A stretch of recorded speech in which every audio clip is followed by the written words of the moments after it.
Okay. Today is Friday. It is 8:59 p.m. 2nd of February 2024. So two more streaks of these videos, and I don't think. I'm still gonna post videos, but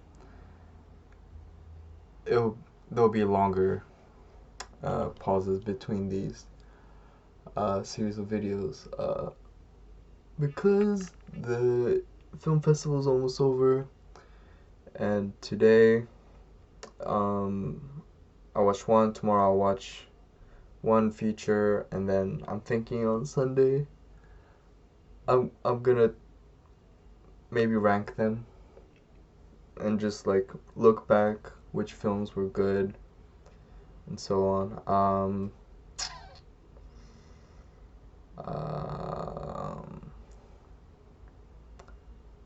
Yeah, yeah.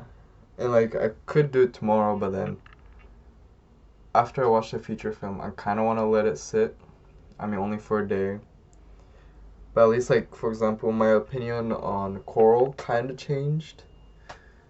The I really like the visual aesthetic, of that film.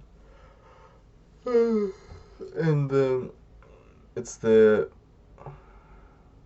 cinematography too, but more with the mise en scène.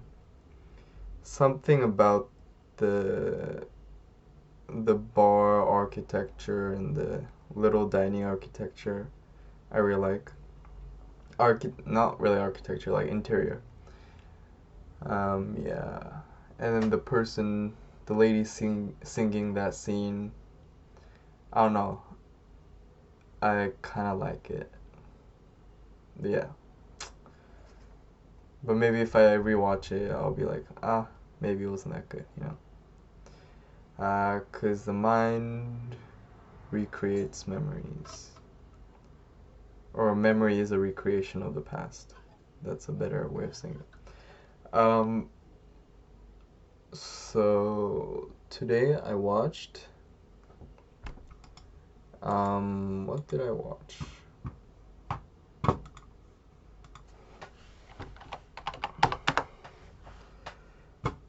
It was two films. I'm trying to quickly search. Finding Shelter. Two films, right? Yeah, two films. Yeah, so Finding Shelter, which was two films, kind of interesting because all the compilation films or screening I've watched is four, because it's either theme based of four different films or competition where the films have unrelated themes. Yeah. Well, this one is theme based, but only two films. One is short and the other one's a lot longer. I think one's like 15, the other's 45, something to that ratio. So the first one was Is Blink, and this one was about well, at least the setting was set in Iceland, I think, or it's made in Iceland. No, I lied. It's made in Sweden. But and Iceland is green. But anyways, the location's a lot of snow, a lot of icebergs, something. It was another film that made me fall asleep a bit. One thing I'm actually annoyed now with these films is how much they just have scenery, atmospheric sound, and a voiceover. And slightly cryptic language. Coral was also like that, but it was less scenery or still shots. There were still shots, but there was more stuff going on. But also the voiceover was singing, and I felt like I wondered if the singing was really speaking because it sounded like those like long vowel stretches, but the subtitle was like a full-on sentence. But anyways, I don't want to keep talking about Coral. I want to go back to Isblink. Um, the thing is, it's another problem of engagement, and I know conceptual films engagement is not supposed to be that significant, but at a certain point, it's like another film like that. Um, and it's probably something about the region, something cultural, so I don't have the reference again. Maybe I do, kind of. I related to the first part where it said, this place is for temporary stay. Most people have the national and the foreign document or something. Like, I don't have the national document for the country I live in. But it was like my feeling of here where it's supposed to be temporary stay. And the thing I'm really scared about is after I graduate, I'm gonna work. I'm gonna work here. And I was talking about that with some guy, like, I guess a party. And then he talked about a friend who did that and then ended up just working for 7 years. Never went to master's. That's definitely a fear I have. So far, 2024, it's just the first month. It's not like I've derailed completely. My room's back into a mess. It's crazy how the moment I feel overwhelmed, everything falls down. My diet's fucked. My room is fucked. My study is fucked. Everything gets fucked. And because it's fucked, or I know by saying it's fucked, I'm taking away the responsibility, but things are fucked. And then the way I fuck them makes it harder for me in the future, and it just builds up. I think it's good I'm aware of this. I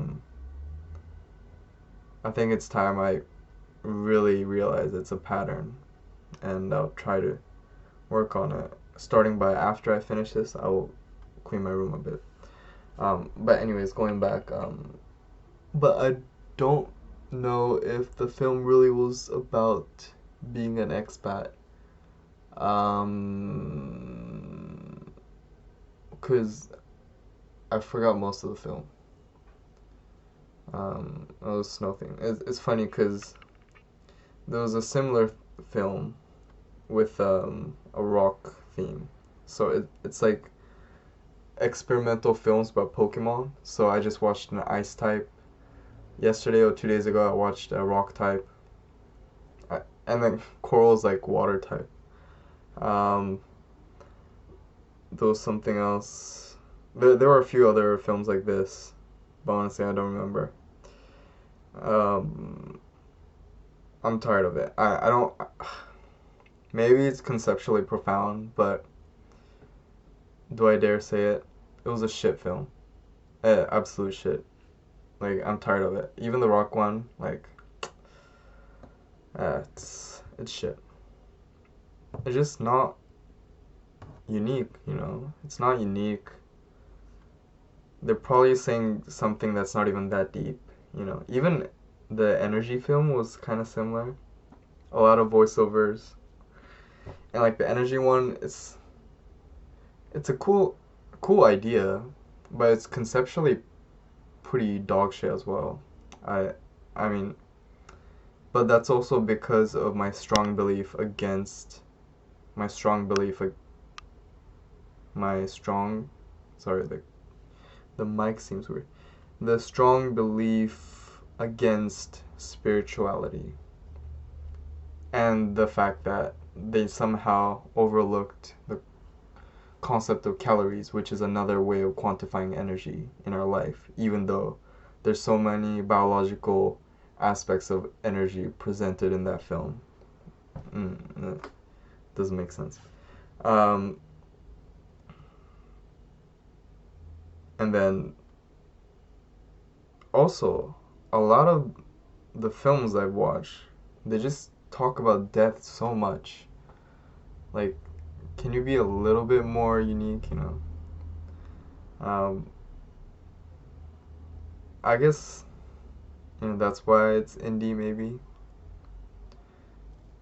Or maybe the curators, you know, are boring and they just pick the dumbest ones.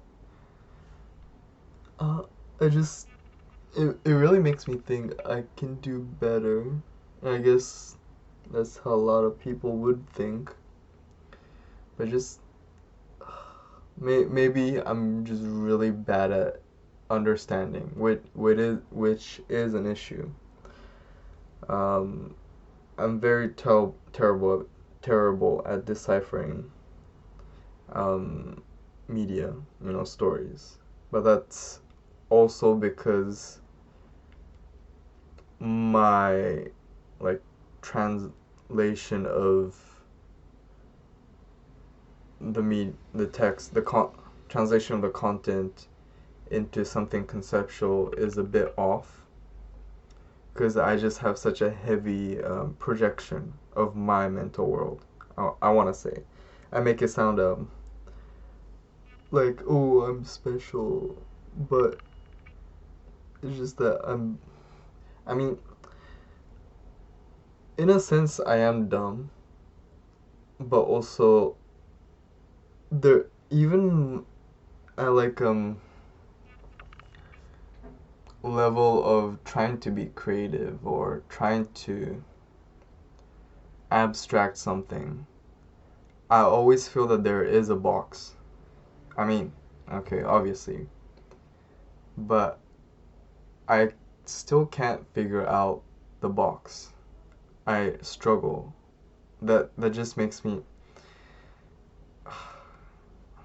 I recently I've been sounding pretty narcissistic, I guess.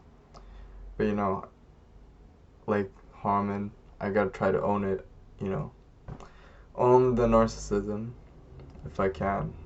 Um, I just sound pretentious though. And I know I'm just being meta self-reflective to compensate for the pretentiousness, but it really doesn't bring any result. I'm just, yeah. This is gonna go on a crazy tangent that I don't care. I don't want. Anyways, pretentious, whatever. Um, I can't figure out that box, and it always seems like a lot of people are very good at figuring out that box. Um, but then it doesn't mean that box is dog shit. You can find something profound in that box. And maybe if I figure out that box, looking at these films, maybe I'll understand something profound, you know. But then also, one thing I need to realize is that art isn't necessarily trying to be profound, it's trying to be honest. And I guess I need to value that as well. I assume, or I hope, even the boring ones, the films are still honest. And I just see through this lens of how profound something is, how conceptually elevated, you know. And it's not like that is the sole objective of these films. One thing I did recognize is uh, some films can be created without a clear concept in mind. Like I remember the found footage director. She talked about her film being hard to decipher, even though she was the one that made it. And I guess that could be interpreted as honesty. It's a film that's honest, but yeah. But then she was also explaining a lot. There was a lot of intended concepts in that film. So yeah, um, or maybe her point was just that the film is cryptic, but isn't necessarily cryptic to her. But then other films like the Dream one, the animation one, I really liked. That was like an exploration. There are concepts, but I feel it's a very the concept is it's hard to grasp because it's not clear. It's supposed to be an exploration of different thoughts and ideas. But then I could be wrong. Um, and then I'm just thinking about it, that idea of like me projecting my world too much and not being able to figure out the box. At the end of the day, it could just be the problem with my ego and stubbornness. That I have tried to work I have tried to work on it, but I guess I still have it. And the worst part is um, being stubborn. Try to work on it, but I feel I've just made myself is reclusive the word, like passive. Um,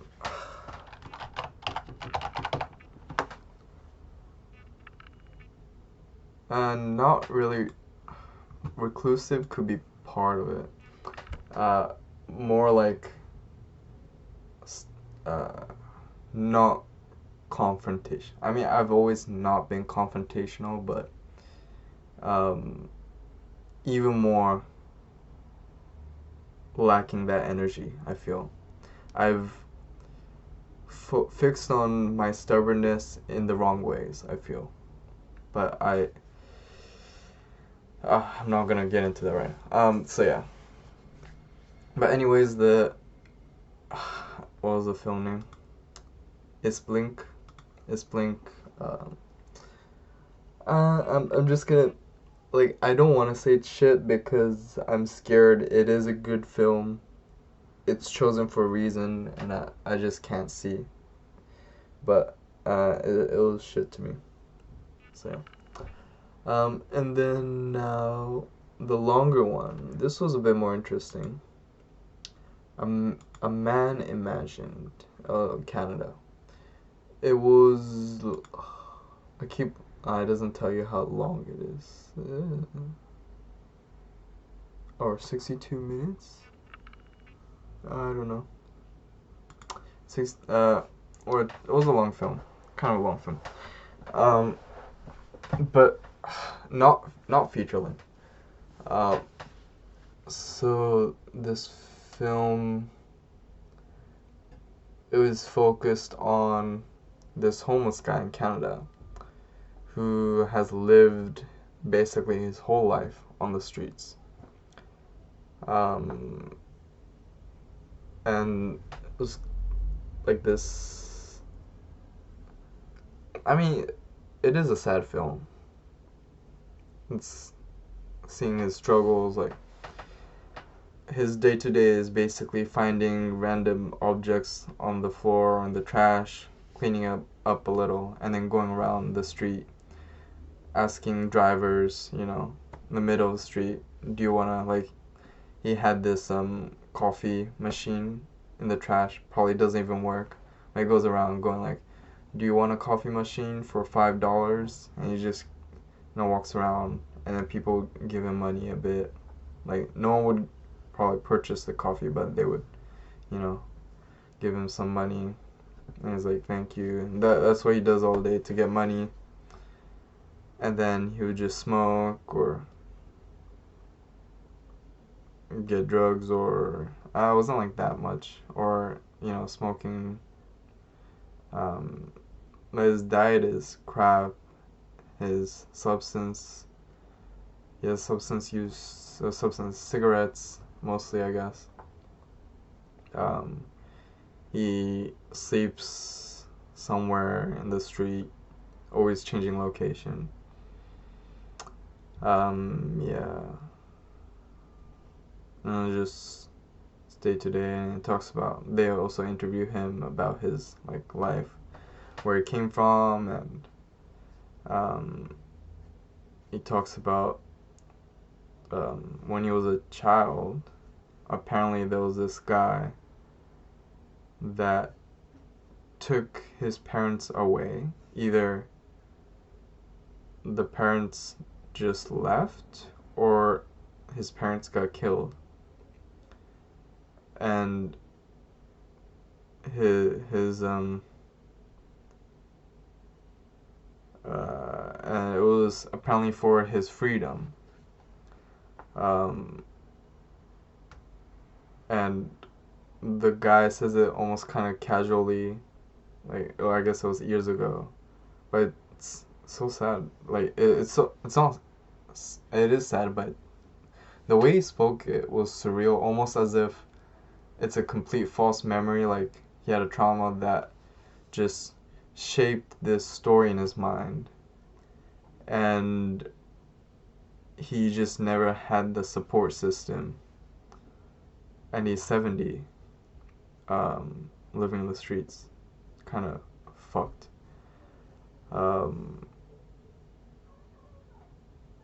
but yeah, like, I mean, he's 70 as well. It's not necessarily trauma. There's so many different things that can alter your memory, including the creation of memory. Or revisiting memory or something. So yeah, I was like, damn. And then he would get like these porn magazines, or look at mannequins sexually, and talks about he wish he had a girlfriend, and he talks about this one girl he laid when he was like young and gave him STDs or whatever. It was just sad, but then there's also moments where I wonder, like, how intentional was the shot, because it looks way too cinematic, or it doesn't make sense. Like, there's a scene where the guy, oh, his name is Lloyd, by the way. Lloyd is in like this corn, was it a cornfield? Some like field with tall grass. He's just standing there with the leaves waving around him, and then he lies down. Uh, like the scenes where he's staring at the mannequin, I wonder, like, if he really does that, or the directors, it was like a guy and a woman, um, if the directors asked him to do that and made shots of him going to different mannequins and showcases and staring at the mannequins. Um, but overall, I the intention of the film, I don't think, is evil. It's trying to shine light on people like him who's just like fucked, and like, even if he somehow manages to get out of that, he's 70. Like, how many years does he have left to live? And it's not like work would, really provide him much quality, because that means he has to work. And, or maybe it would be good, I don't know. It was just sad. The cinematography, it had like a pastel, almost colorful aesthetic. Interesting choice. Um, I felt the a little unsaturatedness of the pastel seemed, I don't know. It is either like supposed to be kind of oxymoronic to his situation, or maybe to make the film not too depressing. It also gave me the sense of apathy for some reason. It's it's so like such a sad situation that all you can feel is apathy. Like just a big sigh. I mean, a sigh is not apathetic, but I guess what comes after, you're like, and then your mind just goes blank. Like, there's nothing you can do. Like, that's the sense I felt from that film. Like, imagine that. And the thing is, like, if I stay on this course of laziness, I will become that. It's it's not that hard, I don't think, for me to be that. It's scary. Um, I don't think I ever be, or if I'm even ever close, my motivation would kick in. Or if I'm close, maybe I'll be like, fuck it, I don't care anymore, and I'll dwindle down. Um, and it's sad. They asked him about like how would you want him? How would he asked Lloyd? The interviewers asked Lloyd, how would you want to be remembered? And he was like, I don't want people.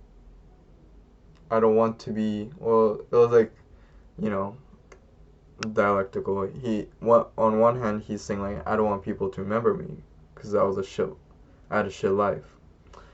But at the same time, he's like, I hope someone remembers me because he wants that connection. He likes to talk to people. Got my camera keeps cutting. He likes to talk to people and stuff. Um, so yeah, I thought, damn. And that's real life. I I don't think it's acting.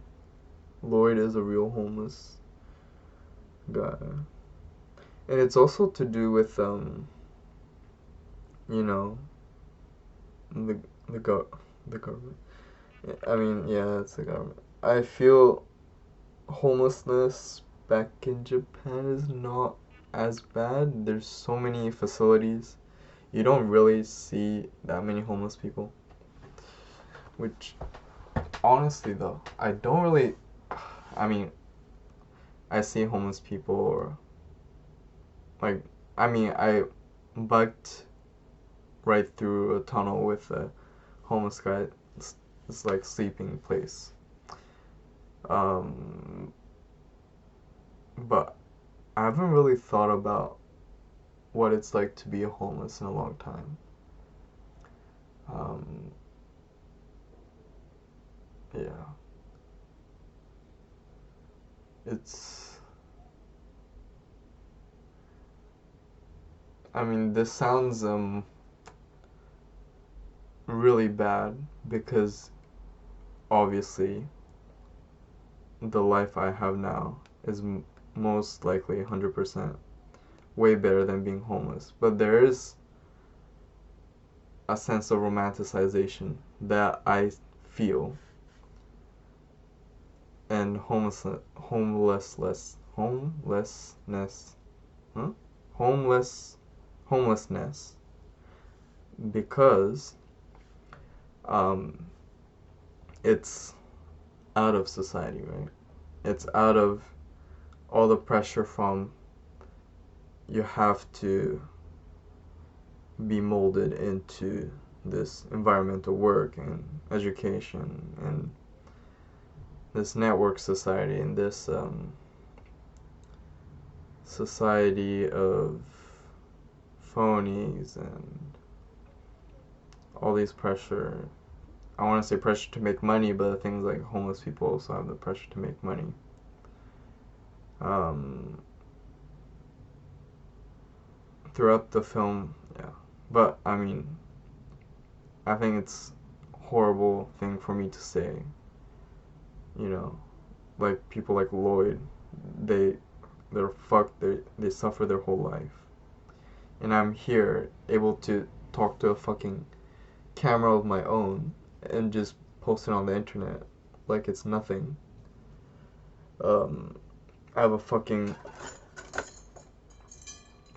head massage thing that I got because I saw a friend having it. I really wanted it. I can do that. I have a fucking Dan Harmon cardboard cutout. I have this thing. It's supposed to be a cigar cutter, which reminded me, I haven't finished the Cuban cigar, but cigar cutter I got a monument of my a little consumerist nature. That was like a nice thing to remind my trip to Cuba.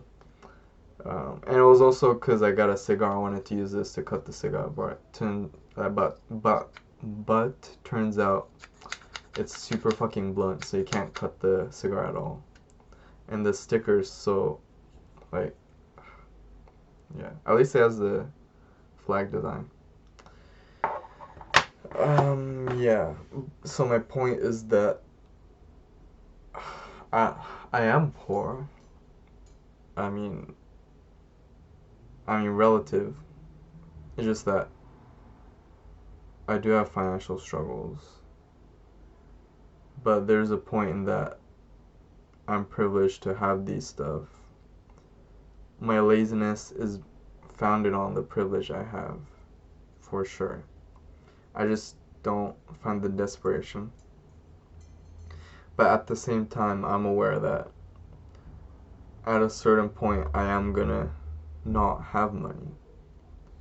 I mean, yeah, because it's gonna happen. And the thing is, like, I don't want money from my family, even though, like, I've asked recently, because, like,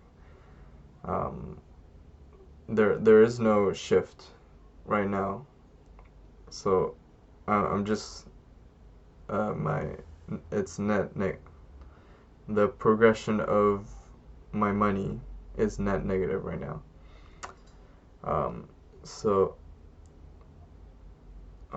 like I need money. But yeah, what was my point? I don't know. But yeah, it made me think a lot. So yeah, interesting film.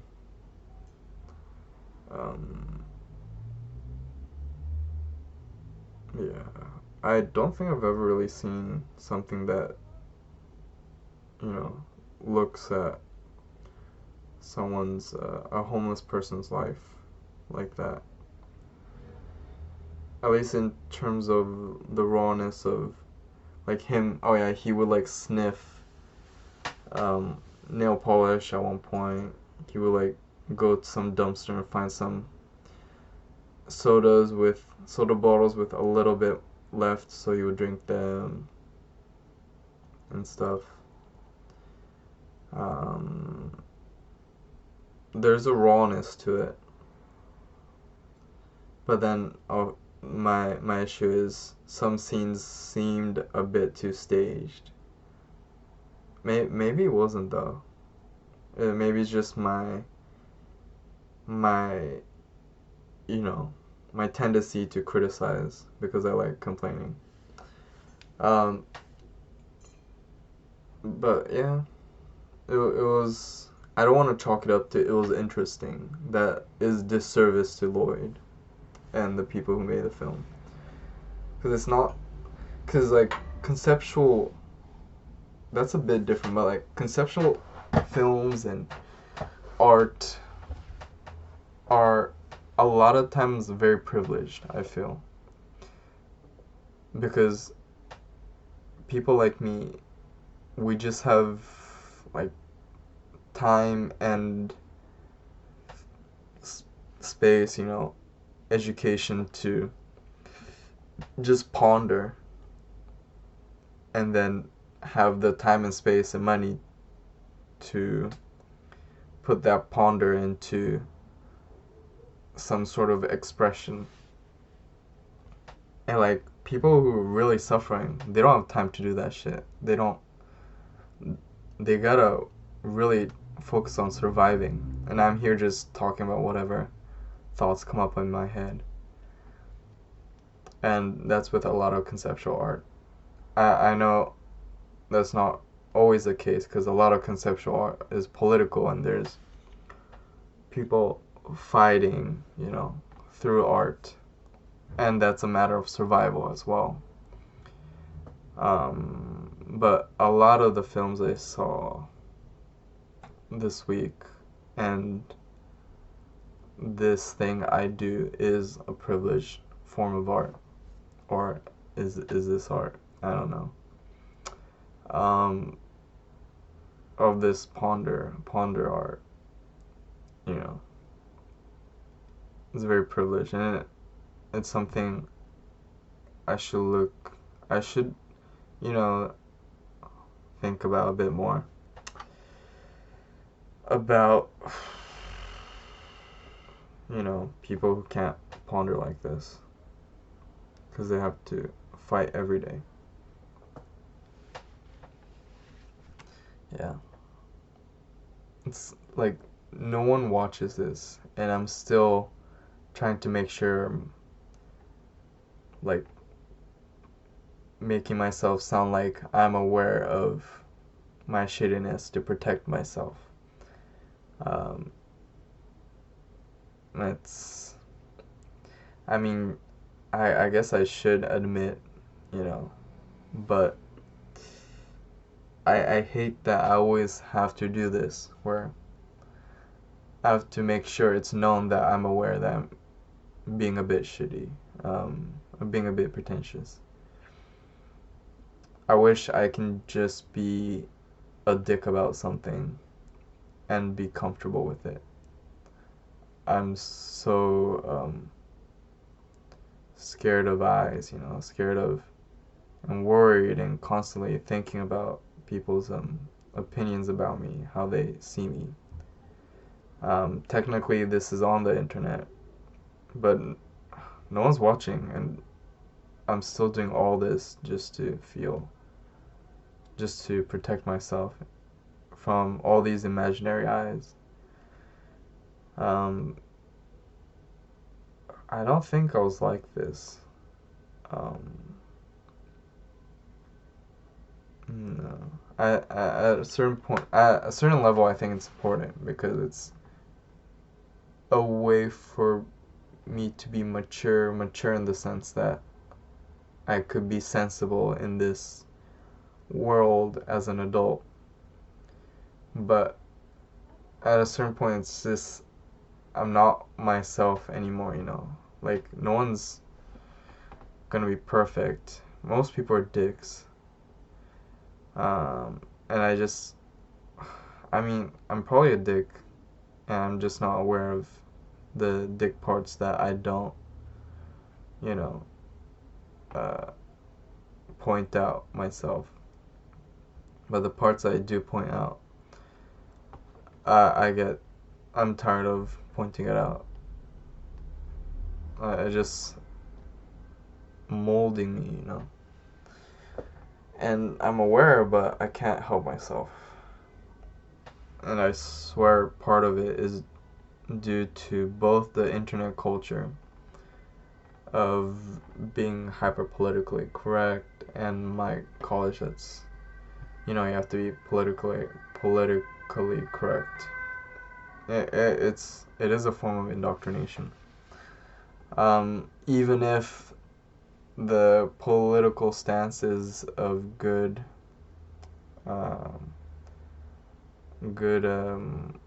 intention. I remember I've been listening to Harmontown a lot. It's really entertaining, one, because it's funny. It's similar to, I don't want to say it's really similar, but it's like what I'm doing here, of just blurring out thoughts. I guess that's what a podcast is, although this is not a podcast. Also, I'm not talking to someone else, but the point, Harmon talks about different stuff. And then one thing he talked about this like PC.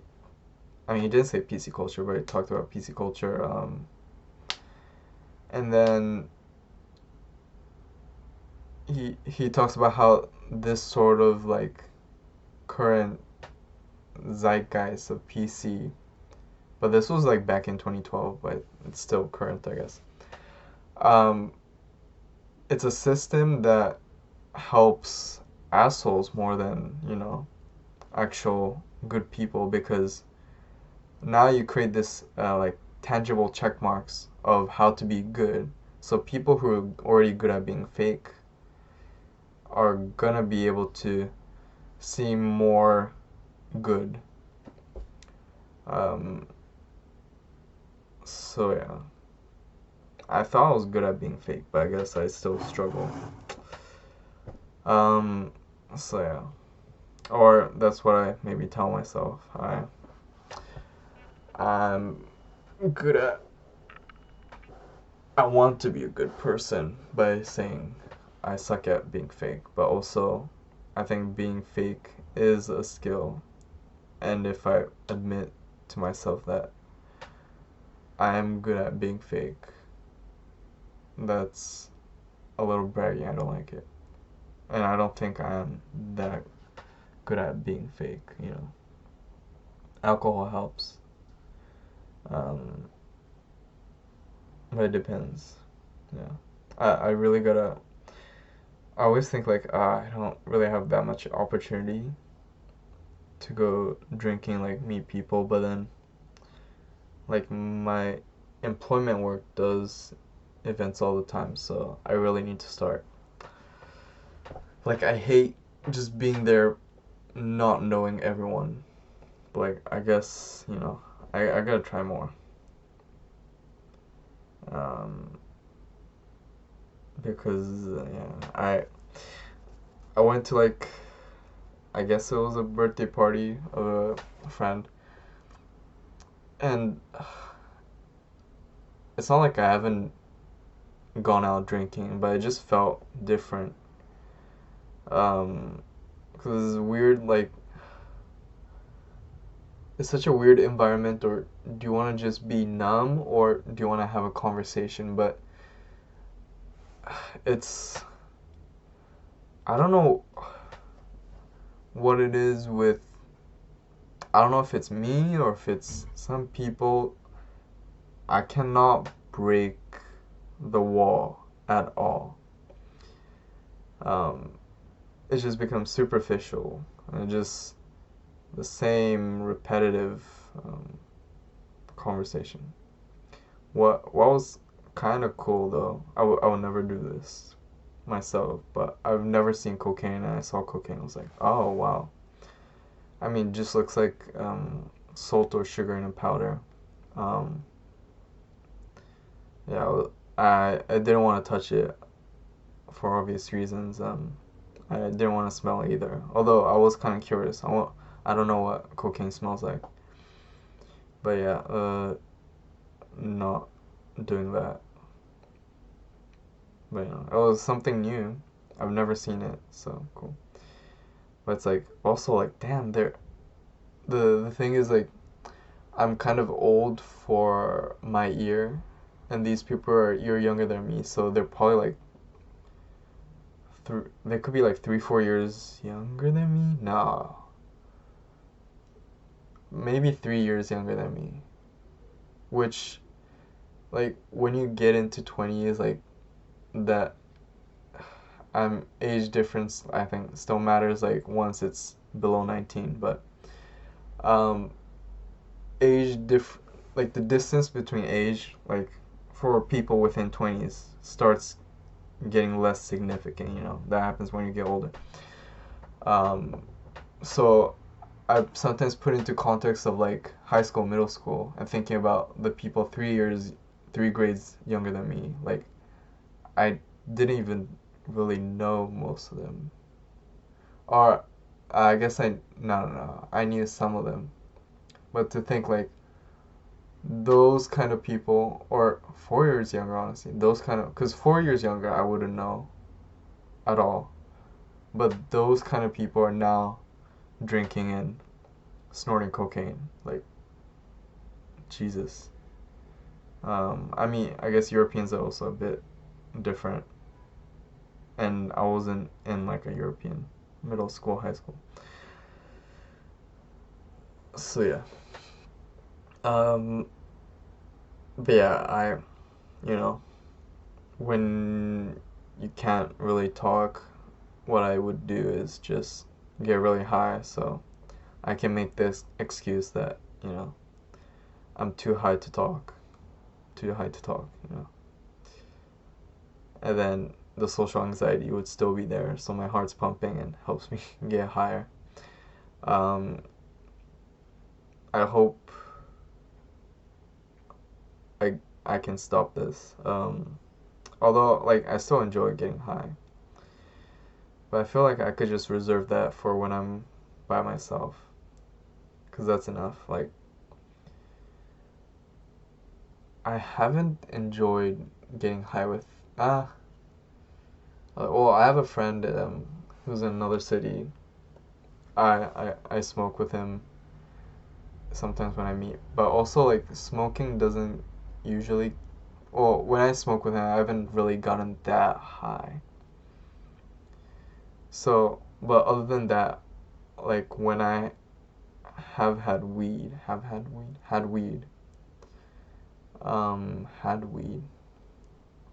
or consumed, smoked, whatever, um, with other people, I have not enjoyed it as much as, definitely not as much as when I did it with friends back in middle school, high school. It's actually not fun at all now that I think about it. I remember back then it was super fun. Because also I was with friends where I can just like completely fuck around. Now there's this weird social like rigidity even when I'm fucking high that I'm aware of and I work to maintain. Um, which sucks. So I'd rather just, eat an edible. There was like a really good red velvet white chocolate cake I had. I need to go back to that place because that place was nice. Just eat it and then just lie on bed, feel the warmth, and get super sleepy. And like sleeping when high just feels so good. Um, so yeah, I would do it. And fuck. I should have washed put some clothes in the dishwasher. Put clothes in the washing machine because it's been almost an hour. I would have been halfway done with cleaning the washing machine. Oh, 1/3's done. It's always 180 minutes, I think. But yeah, I've been really going on a tangent. I've been listening to Harmontown, and I really like the way they talk. And I realized maybe I should listen to like these comedy shows more to study like a fun way of talking. Like the problem is I don't want to lose my because if I'm like learning how to talk like that, like being a good conversationalist, I would I feel that I will lose myself. But there is also that fine line, and there's a difference between a skill of communication versus myself, I think certain aspects it's fine for me to learn. I don't think I'm gonna necessarily lose myself, but obviously if you watch these videos, my communication skills, my way of talking can be very boring. Because, I mean, I don't want this to be entertaining, because the moment I'm making effort and being entertaining, that means I'm adding layers of fakeness. And what's the point of journaling if I'm gonna be fake?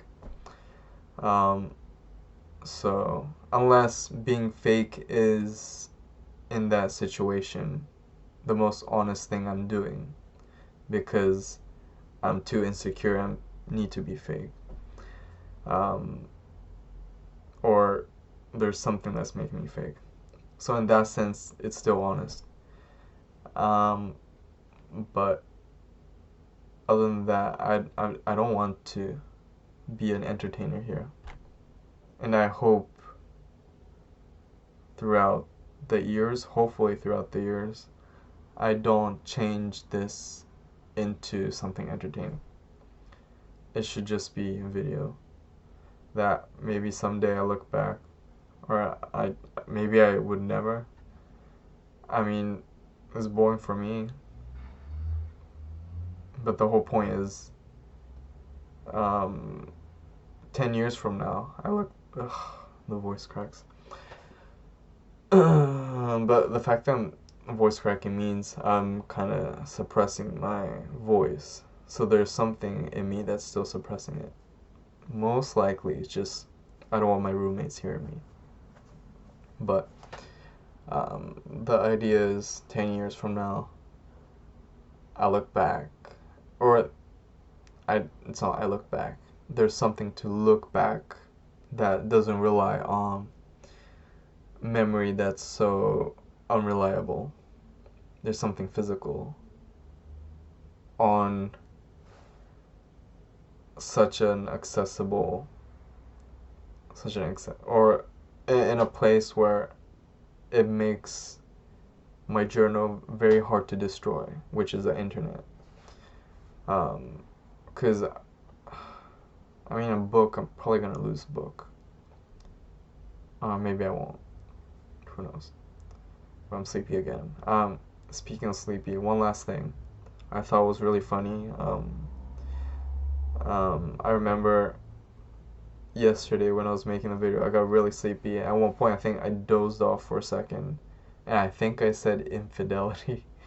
Uh, that's super. I mean, it's not random because it was the theme of the Harmon Show episode I watched.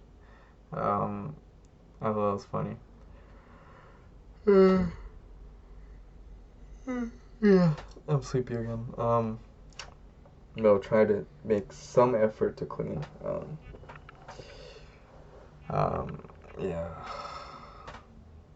I had a whole debacle with my delivery with I had like these cups, like protein shake cups. I wanted to have it delivered because I had like a whole set of things I purchased on Amazon for fitness. I have the powders, the protein powders, and I got this like hand grip thing. But the cup, I missed it, and the issue is there's something that went wrong. So the DHL, the company, they know they have the cup, but they don't know, or they won't tell the customer service, or they won't tell me where the location of the cups, so they can't resend it to me. And it took me 3 calls and 1 message to Amazon to get this information.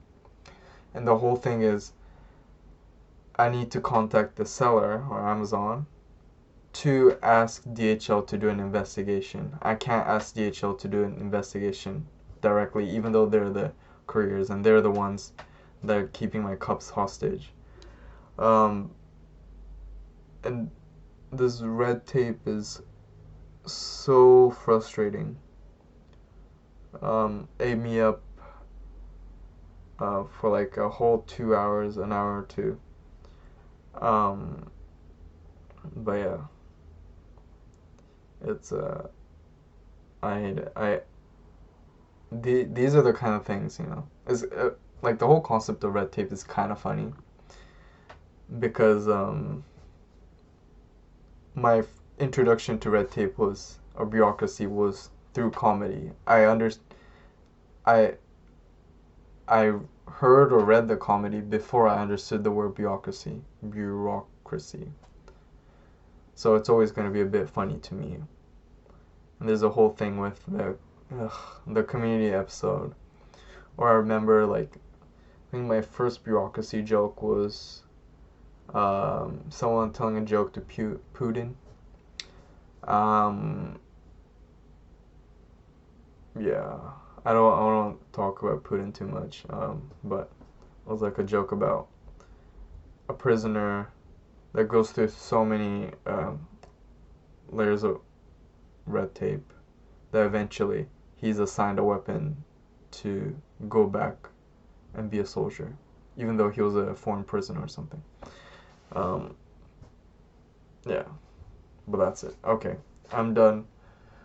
I'm supposed to be just talking about the film I watched for 50 minutes, but I've been going on a tangent. It really makes me think. I do have a lot to say, but I mean, the things I want to say, I think are boring. That's the thing. Or it's schizo, so like even if I talk about it, people are not gonna understand. Um, I, cause I don't think a lot of the things I say really make sense. So I don't want people to be subjected to that or subjected to my passionate boringness. Um, but I do want to find someone like this where we just have this whack schizo like conversation for hours. Although like I kind of did that with my friend the other day, but I'm talking more in the sense of like dating. And also that friend I haven't talked to in months. It was like a random call, which I like those. Um, yeah, but it was a whole schizo conversation. Like I don't know what I was saying, I don't know what he was saying, but we were had the same, you know, we were kind of agreeing, you know, because we also understood to some extent. Yeah, but fuck, all my videos have been 1 hour or more, so I'm gonna stop now for real, for realsies.